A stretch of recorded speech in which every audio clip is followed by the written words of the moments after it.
যেই নেতার কাছে 10 টাকা কেজি চাউলের কার্ড নিরাপদ না, ওই নেতার কাছে নেতৃত্ব কোনোদিন নিরাপদ হতে পারে না, করতে পারবে না। কিন্তু বিএনপি যদি ধ্বংস হয়, সেটা হবে বিএনপি 5ই আগস্টের পরে বিএনপির কিছু নেতাদের কারণে।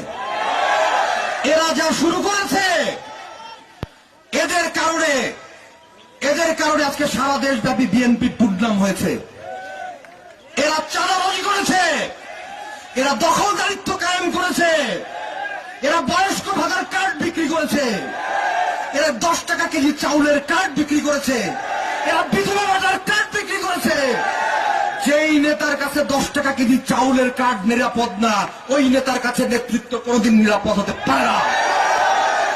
লালপুর বাগাতিপাড়াতে এই ধরনের নেতৃত্বকে প্রত্যাখ্যান করা হলো। আমি বিশ্বাস করি যেই সমস্ত লোকেরা, যেই সমস্ত নেতারা এই কাজগুলো 5ই আগস্টের পরে করেছেন, এই বিধবা ভাতা, বয়স্ক ভাতা কার্ড যারা বিক্রি করেছে, তাদের যারা চাঁদাবাজি করেছেন, চাঁদাবাজি করে বিএনপির নাম মান ইজ্জত নষ্ট করেছেন, তাদের চাইতে একটা ভিখারির সম্মান বেশি। আমরা